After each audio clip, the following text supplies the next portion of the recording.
Welcome to the Seller Roundtable e-commerce coaching and business strategies with Andy Arnott and Amy Wees. Hey, what's up, everybody? This is Andy Arnott, and this is Seller Roundtable number 37. And we are super privileged to have Destaney Wishon on. Hopefully I pronounced that right. I forgot to ask you before we started. Wishon. Wishon? Wishon. Wishon. Yeah. Oh, all right. Wow. So there's an emphasis on the H. That's cool. Excellent. See, I should have asked first. It was like for me, growing up, it was always Arnaud. They think I was French. I was like, no, it's Arnott, exactly how it, but that's always fun. So welcome. Thank you so much for being here today. Of course. Thanks for the invite. I'm excited. Yeah. So I'm kind of a PPC geek, which I know you are because you're in that industry. And so I've been seeing some of your posts. You've been doing some really great stuff.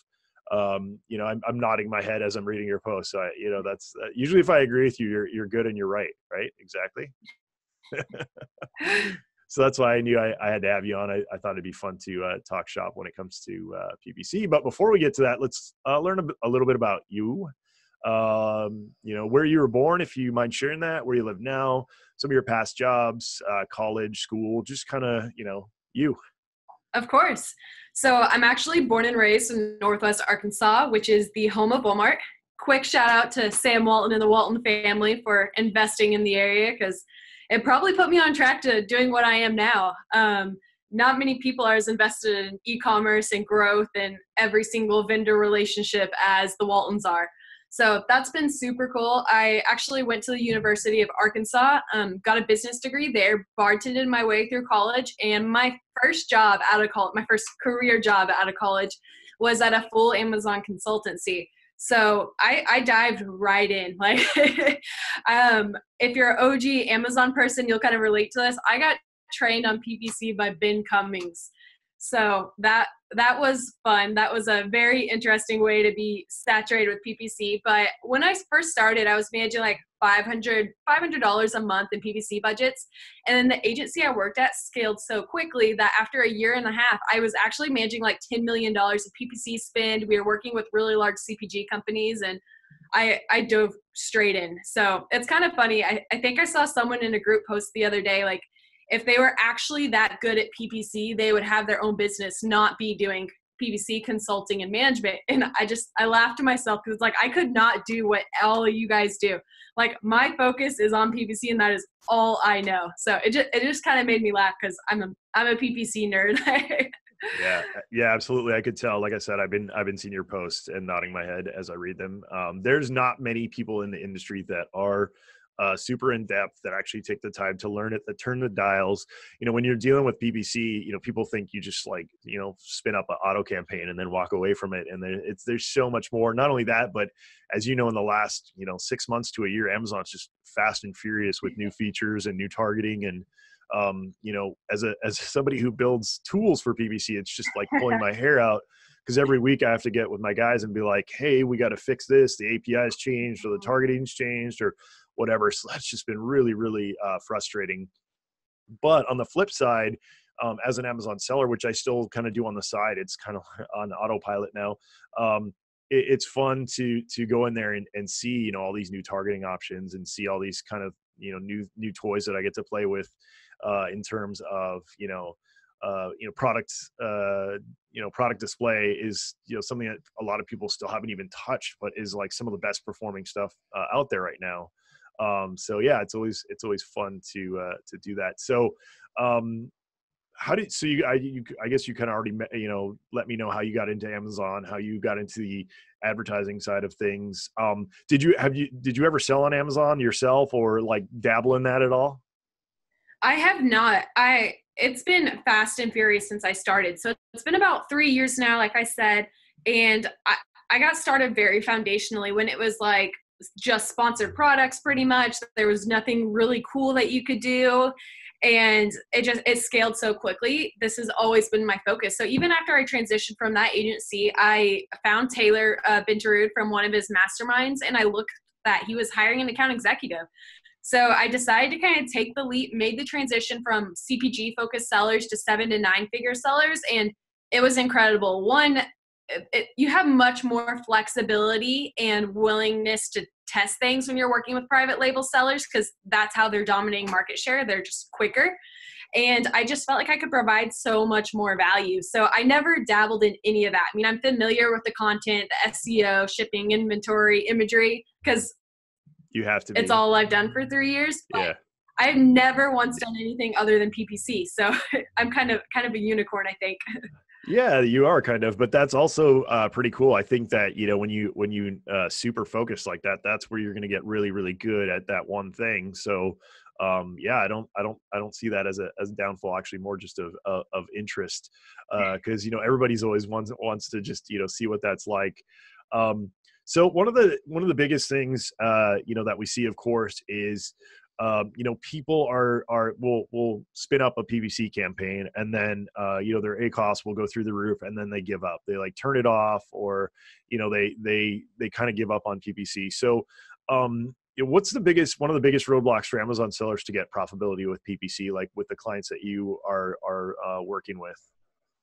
Definitely. I mean, I think you kind of said it yourself in the question. They see a high ACoS and they turn it off.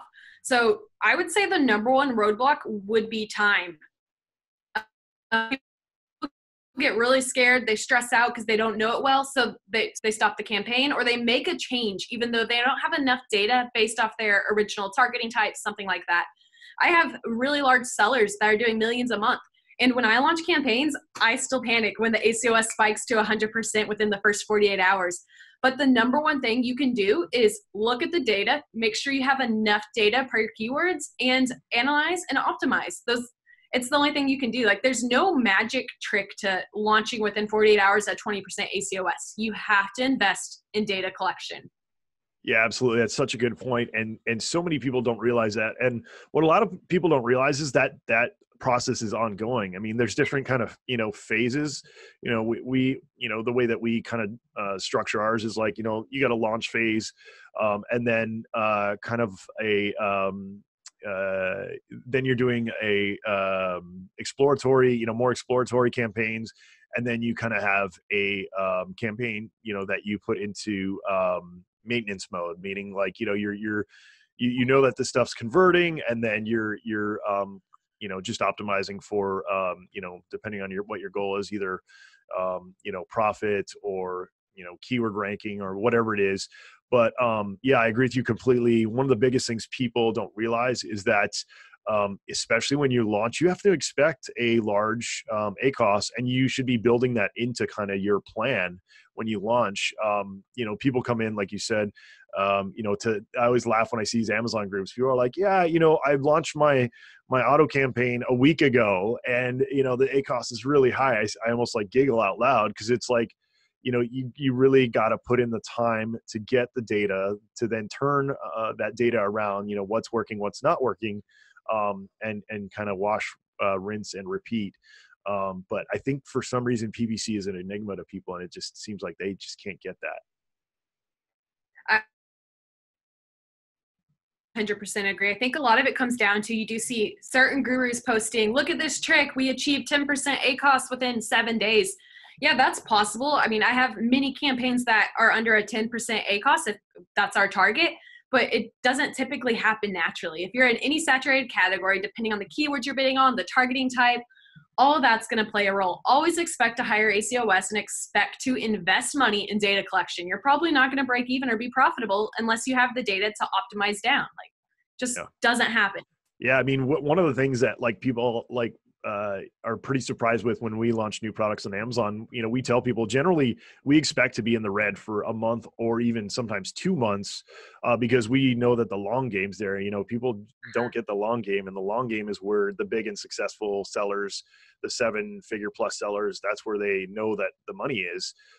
You have to kind of dig your heels in and fight for those positions and that data. So I think that's where a lot of people are failing on PPC. That being said, kind of what do you think needs to be in place to have success on Amazon, with PPC? Definitely. So a foundational listing, you need to have your content optimized, fantastic imagery, great EDC if you have it. the way I always kind of tell people is you wouldn't put a half finished product on a retail shelf. So don't drive additional traffic to your listing if your digital shelf's not fully finished. I mean, there's certain things you can kind of do along the way. You can wait to do your EBC if you're not in a competitive category, things like that. But don't drive traffic to your listing if it's not fully optimized. It doesn't make sense, because if you're launching, you're probably not going to have a ton of reviews. So your competitive advantage really is going to be your product, your imagery, and your content. That's a really big mistake that I see a lot of people make. Even large sellers I still work with won't have fully optimized content. And I'm like, you're leaving sales on the table is what you're doing. Like, it doesn't make sense. The digital shelf is extremely important. And we're finally starting to see more of a shift as people are starting to see the value of Amazon.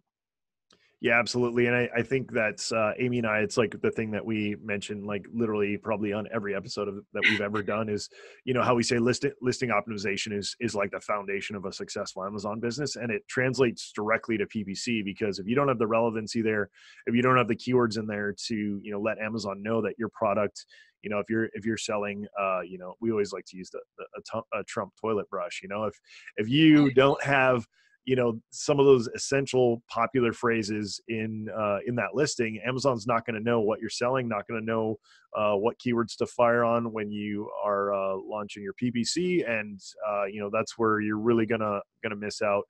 The days of being successful with having just like 2 bullet points that are 200 characters long are over.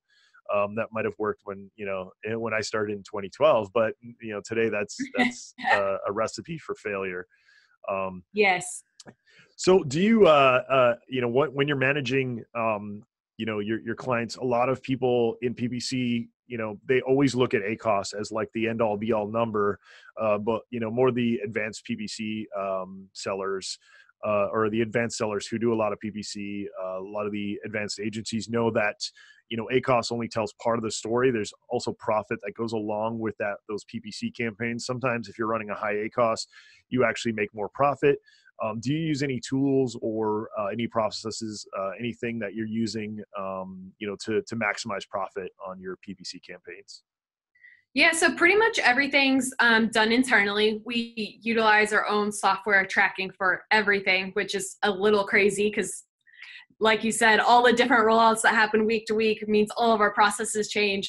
But kind of the biggest part of that question that I'd really like to highlight is, you mentioned it earlier, there are different phases in your PPC strategy that adjust what your profit and what your target should be is. So we kind of look at it as you have your launch phase, where we want to make sure we are investing in the right keywords, investing in rank, indexation, things like that. So we're willing to break even.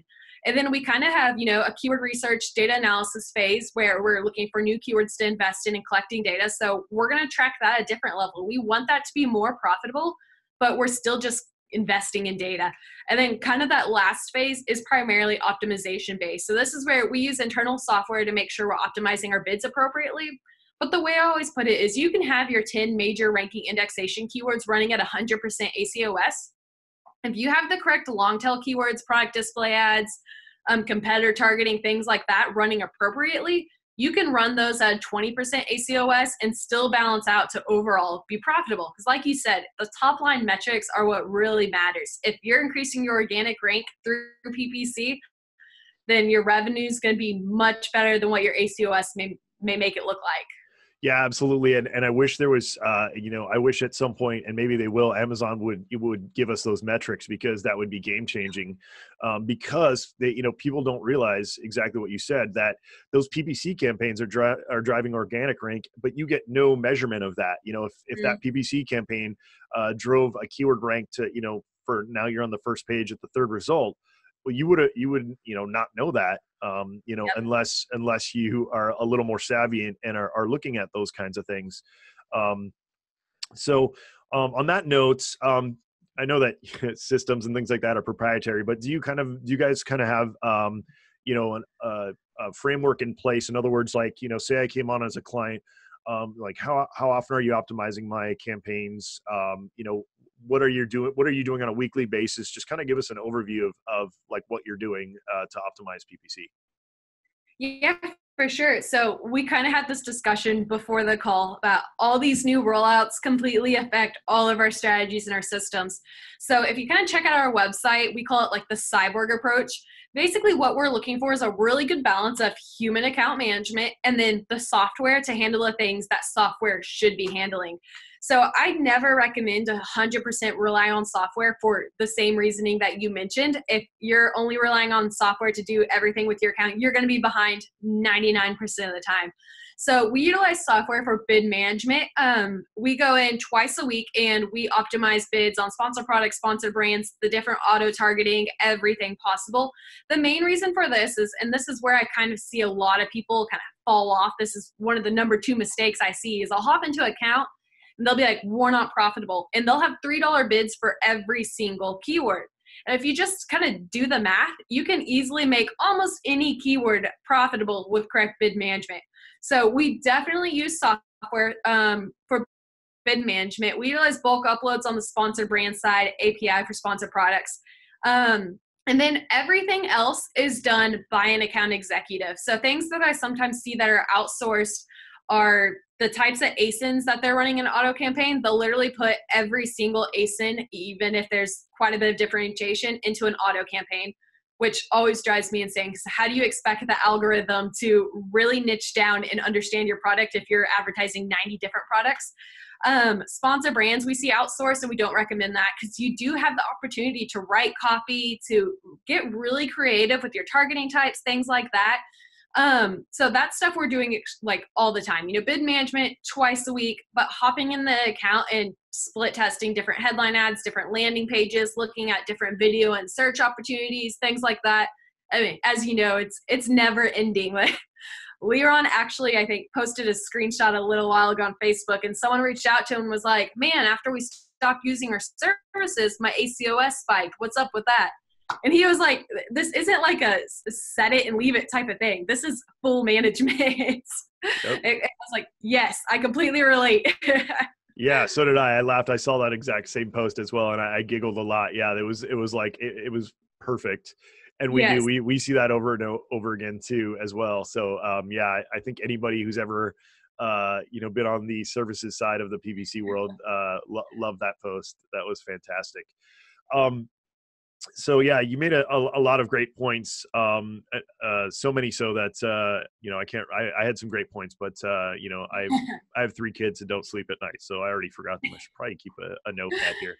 But anyway, let's go ahead and move on to some of my other questions. So we talked about kind of optimization systems. I recommend that people seek out some systems if they don't know how to get a hold of some themselves. Destaney, at the end, if you guys have anything, resource wise, we'll have you share that. Let's talk about, kind of, we were talking about phases earlier.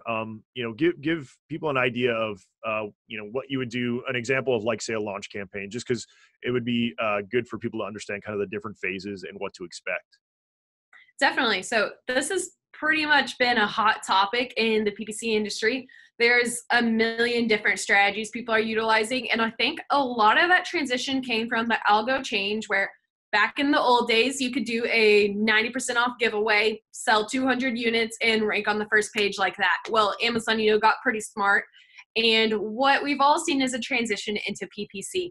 So once we've all understood that PPC is kind of ranking method, all the gurus, everyone's starting to preach different hacks. So kind of the one thing I always say is if you see a hack, test it. Don't completely change your strategy.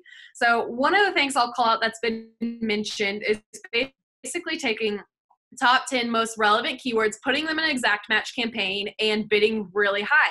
The point of it is, and kind of the theory behind it is that you're getting a lot of traffic to those top ranking keywords. And as people start converting, your organic rank's going to go up. But it's kind of been tested supposedly that if you're not converting well, it's going to hurt your organic rank. So that was kind of one of those hacks I saw thrown out there, and it kind of intrigued me. So we've been testing it. We haven't seen that much of a drop off, but the biggest thing is, like, you cannot duplicate results across any category, across any brand. There are way too many variables. So if you see those hacks, they probably did work well for someone. Test it in your own account with one product. So That's the biggest thing I can preach. I can give you all the best launch ideas, but there's a 90% chance it's not going to rank for your category, for your keywords, for the number of reviews you have. Stick with the foundation. And our foundation is making sure we're taking those 10 keywords and at least bidding on them a little bit more aggressively. When it comes into launch strategy, it also depends highly on how much you're willing to invest, how many reviews you already have. There's so many variables that go into it. That's kind of a broad answer, but it's so dependent on what you're doing at the time. Now that there is literally, like you said, it can depend on the PPC person that you're asking, what a launch is, because it's going to vary a lot. And that just comes from, like you said, experience in the past and, different theories and, excuse me, things like that. What we like to do is I don't know if other people are doing this, but I call it the upside down triangle, or upside down pyramid, where we're taking, kind of low and mid tier keywords and then working our way up. It's kind of the same with SEO. That's been something that we teach a lot. Yeah, we definitely still bid on, like you said, exact match on the, on the most competitive keywords. But then we also do dedicate, to those mid-tier keywords, because what people don't realize is once you start, ranking for those mid-tiers, then those top-tier keywords are going to get a lot easier to rank for as well. Yeah. Like Destiny's saying, what people, the step that people miss in all of this is they see something on a YouTube channel or they listen to a podcast like this and they hear, oh, all right, so we're supposed to take our top 10 keywords, exact match them and run them at high bids. That's how you're supposed to do it. And Destiny already mentioned multiple times, no, that's not how you're supposed to do it. You're supposed to try that. And then, in another ad group, try, something, or in another campaign, try something different that, from what we teach or from something else that you've heard. That's comes into play when you're talking about, having to spend budget up front, is you're testing all these different theories to see what's going to work for that product or that niche. Yeah. Yeah. And bringing up that spend, I mean, if you have $5,000 that you have ready to invest in PPC, that's going to change your strategy, because you're going to have the money to invest in those really, really high traffic exact keywords. So that's like you said, the bottom of the upside down pyramid. You can invest in it. But if you only have $50 to $100 to try your launch, you're probably not going to want to try to spend $3 on a click for those major keywords, because that's going to run out real quick and you're not going to have enough data to optimize. So if you have less of a budget, invest in long tail keywords that are going to be much lower CPC and much better for conversions, and then collect data, move your way up. It's so dependent on all the other million variables in the flywheel. Yeah, absolutely. So on that note, that's another thing I see huge mistakes with is budget. I remember getting on a call with a client, and he was at a 3% ACOS or something like that, and his budget was $20, and he was budgeting out day after day after day after day. And I even backed it up to 6 months or whatever it was, like a massive amount of data. And he consistently had the spectacular ACOS. And I was like, hey, did you ever think about raising that budget? He's like, raising the budget? What? It didn't even occur to him. So, yeah. So, definitely something to think about, guys, is, I think it's pretty simple, but I get that it's really hard for people, is if you have an ROI positive campaign, you should be uncapping that budget no matter what, and if you're budgeting out every day, those are sales that you're missing out on. Yeah, for sure. Yeah, but let's talk about in terms of seasonality for targets, bidding, and budgets, because that's we're into Q4 now, so people are really there's always kind of this once again differing opinions on how people should approach that. What do you guys do? Yeah, so Q4 specifically, I know something that's kind of been preached in the past, preached by Amazon, is increase your bids. But the way I always look at it, you can increase your bids all you want. That does not mean your conversion rate's going to increase. You can maintain the same amount of bids, and there's going to be so much more additional traffic that you're going to go ahead and you're going to see an increase in sales no matter what you do. So stay away from that unless you have a 3% ACOS. It's funny you mentioned that. Someone posted in a group, 3% ACOS. What do you guys think? And I said, I think you could be making a lot more money if you ran that at break even. Right. But always shoot for the most traffic possible. Really invest in your keyword research. That's mistake number one I see. People are only running 20 keywords because they're the most relevant keywords. They're not investing in long tail variations, all the different research methods. That's what you need to invest in Q4. You need to make sure that anything that someone that is searching that could relate to your product, you have an ad there. I don't care if you're converting on it, 30 clicks, 1 order. If you have a 10-cent bid, you can probably still make that pretty profitable. You're not going to get as many impressions, but a lot of those long tail keyword, low impression keywords really add up to drive additional sales. And that's how we maintain profitability. We invest in like 500 to 1,000 keywords where most people have 20 to 30 keywords. So that's where people really need to prep for Q4. I always open up budgets. If they're under my target ACOS, I will triple them if need be. If my clients are willing to invest that, we kind of open it. We run a methodology where if we're under ACOS, our budget is always open. Like there's no capping it. So those are kind of primary things to look for. Before Prime Day, we went ahead and opened budgets about 4 to 5 times because you will run out. And by the time you update it, it's like 3 hours of lost sales because it takes Amazon so long to catch up. But that's the biggest things I recommend. Don't mess with your bids too much. Open budgets and invest in keyword research. Yeah, absolutely. And you make some great points. On those days where you're getting all this traffic. I have seen people say that they raise their bids, but what a lot of you don't realize is you have these big brands coming in on those days, especially and raising their budgets, and they'll even go for a loss because they don't care. They want to push that volume. They want to push that visibility.